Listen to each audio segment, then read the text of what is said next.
안녕하십니까. 임박회강 9강의 송프로입니다. 자, 이번 시간에는 타겟의 종류에 대해서 간단하게 소개를 드리고 넘어가도록 하겠습니다. 다음 시간부터는 실제로 타겟을 만들어 볼 건데, 이번 시간에는 타겟에 대해서 전체적으로 기본적인 개념을 잡고 가면 좋을 것 같습니다.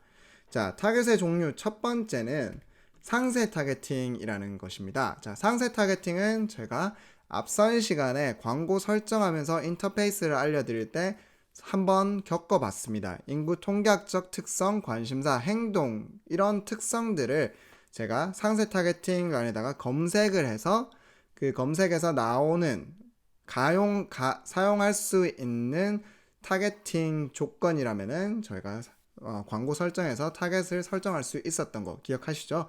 그리고 한번 복습하는 개념에서 한번 다시 말씀을 드리자면은 인구 통계학적 특성에는 대체로 결혼 유무라거나 또는 재무 상태, 그리고 이사를 했다거나 최근에 이사를 했다거나 아니면은 뭐 최근에 이직을 했다거나 이런 것들이 인구 통계학적 특성에 포함이 됩니다. 그리고 관심사는 여러분들의 상품에 관심이 있을 법한 키워드들, 그러니까 저희 뭐 페이스북 광고를 한다 치면은 소셜 미디어가 관심사가 될 수 있겠죠.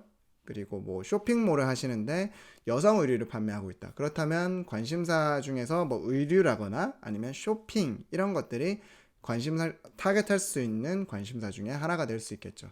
행동이라는 거는 사용자가 페이스북을 사용하면서 했던 행동을 말하는 겁니다. 페이스북 결제 시스템이 이제 한국에는 안 되는 걸로 알고 있는데 해외에서는 페이스북 결제를 이용해서 페이스북 페이라고 하나요? 그런 시스템을 이용해서 페이스북 자체에서 상품을 구매하고 결제할 수 있는 그런 기능도 가능한데, 그런 기능을 했던 사람들 또는 페이스북 페이지를 소유하고 있는 사람 또는 페이스북 페이지의 관리자 역할을 가지고 있는 사람, 그런 사람들을 타겟할 수도 있고, 그리고 페이스북 페이지뿐만 아니라 쇼핑몰로 갔을 때 쇼핑몰로 가서 구매를 했던 사람들, 이런 것도 행동으로 치부가 됩니다. 그래서 이런 상세 타겟팅을 할 때는 아주 기본적인 관심사나 특성, 행동들을 기반으로 저희 브랜드를 알고 있다거나 모르고 있다거나 상관없이 이런 관심사나 키워드를 중심으로 타겟팅을 하시게 되는 겁니다. 자, 그 다음 두 번째 타겟은 맞춤 타겟이라는 것이 있습니다. 맞춤 타겟은 고객 리스트, 웹사이트 또는 앱 트래픽, 그리고 페이스북의 게시물이나 동영상을 참여하거나 뭐 이런 행동을 했을 때 비즈니스를 알고 있는 사람들로 맞춤 타겟을 만들 수 있는 겁니다.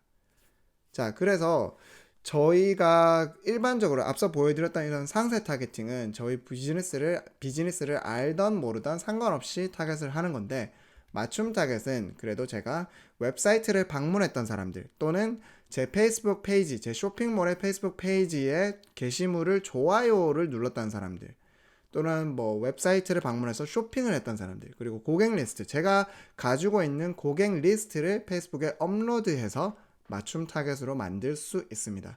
그래서 따지고 보면은 이제 제 상세 타겟팅은 제 브랜드를 모르는 사람일 가능성이 많은데, 맞춤 타겟팅은 제 브랜드를 알고 있는 사람들이 훨씬 더 많겠죠.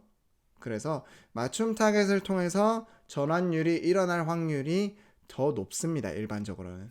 그리고 고객의 정보를 많이 알고 있을수록 일치율이 높아진다. 이 말은 고객의 정보, 이름, 전화번호, 이메일, 주소, 그리고 뭐 거주 지역, 주소나 거주 지역이 그 말이죠. 아무튼 이런 정보들을 많이 알면 많이 알수록 제가 원하는 대상을 정확하게 타겟할 수 있습니다. 이게 무슨 말이냐면은 제가 송프로라는 이름을 페이스북에 사용을 하고 있어요. 그런데 송프로라는 사람이 한둘이 아니에요.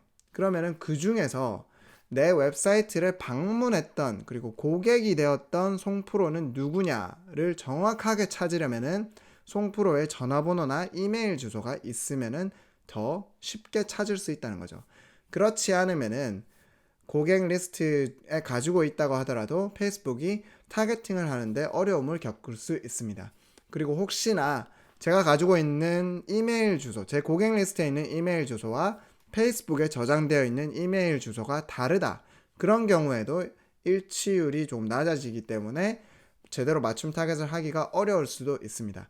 이런 조금 제한적인 부분이 있기 때문에 무조건적으로 맞춤 타겟이 상세 타겟팅보다 성과가 좋게 나오는 건 아닙니다. 그렇지만 일반적으로는 맞춤 타겟이 더 성과가 좋을 수 있다는 거 알고 계시면 좋을 것 같습니다. 자, 그리고 세 번째 타겟 유형은 유사 타겟이라고 하는 겁니다. 자, 유사 타겟은 기존 고객과 유사한 특성을 보이는 비즈니스에 관심이 있을 가능성이 높은 새로운 사람들을 유사 타겟으로 만드는 겁니다. 자, 기존 고객이 누구였죠? 맞춤 타겟입니다. 그러니까 유사 타겟은 맞춤 타겟이 없으면은 유사 타겟을 만드실 수 없습니다. 그래서 기존 제가 만약에 고객 리스트를 업로드한다거나 아니면은 제 페이스북 페이지에 좋아요를 눌렀던 사람, 인스타그램 계정에서 공유를 했던 사람, DM을 보냈던 사람, 이런 사람들을 특정해서 그런 사람들과 비슷한 유사 타겟을 만들면은 이 사람들이 제 브랜드를 알고 있을 가능성은 낮아요. 그렇지만 이 사람들이 제 고객과 비슷한 특성을 공유하기 때문에 이 사람들이 제 고객이 될 확률이 높다라고 이론적으로 설명을 드릴 수 있는 거죠. 그래서 이론적으로 봤을 때는 유사 타겟이 상세 타겟팅보다도 전환율이 높아야 합니다. 그렇지만 이것도 여러 제한적인 기능이 있을 수 있고, 그리고 무조건적으로 유사 타겟이 높게 전환율이 높게 나오는 게 아니기 때문에 여러분들이 광고를 하실 때는 실제로 유사 타겟, 맞춤 타겟, 상세 타겟팅 모두를 테스트해 보셔야 됩니다.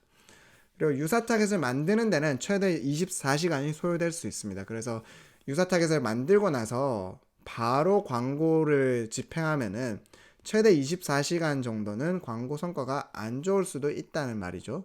그래서 유사 타겟을 만들고 바로 사용하기보다는 그 다음날 사용하실 수 있도록 하는 게 좋을 것 같습니다. 그리고 유사 타겟을 한번 만들어 놓으면은 광고를 하면서 계속 페이스북에 업데이트를 합니다. 유사 타겟을 계속 업데이트하기 때문에 제가 만약에 유사 타겟이 제 페이스북에 좋아요를 눌렀던 사람이에요.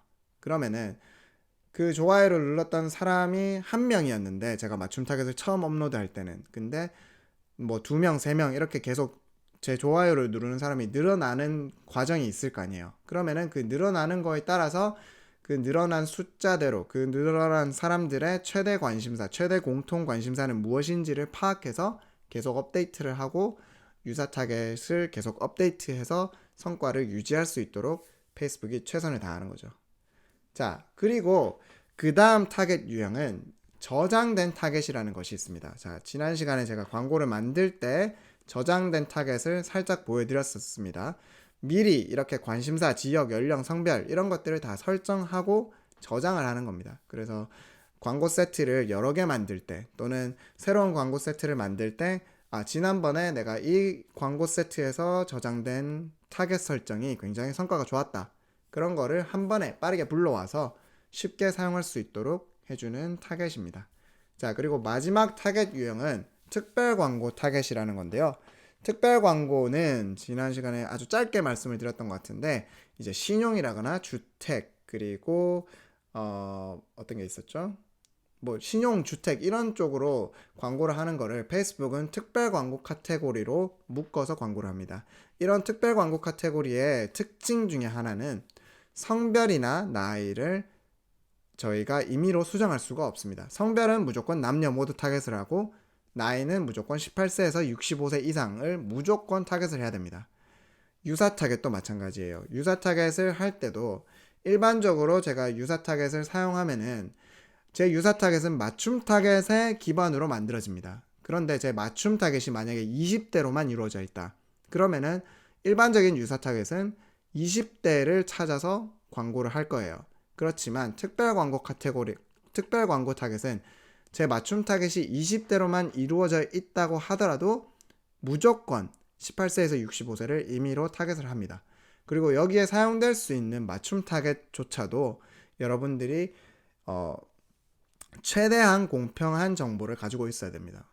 무조건 제가 20대 남자의 데이터만 올렸다. 그리고 그 맞춤 타겟을 가지고 특별 광고 타겟을 만든다. 그러면은 특별 광고 타겟이 효과가 좀 낮아질 확률도 높고, 그리고 나중에 페널티를 먹을 확률도 있습니다. 특별 광고 타겟을 사용할 때는 페이스북이 경고창을 띄워요.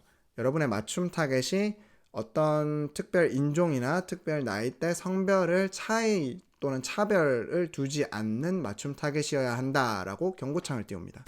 그래서 그런 좀 공평한 타겟을 할 수 있도록 이제 노력을 하는 게 특별 광고 타겟이고, 오늘은 이제 여러 가지 종류의 타겟에 대해서 전체적으로 살펴봤는데, 다음 시간부터는 직접 타겟을 만들어 보는 시간이 되도록 하겠습니다. 오늘 여기까지 하겠습니다. 감사합니다.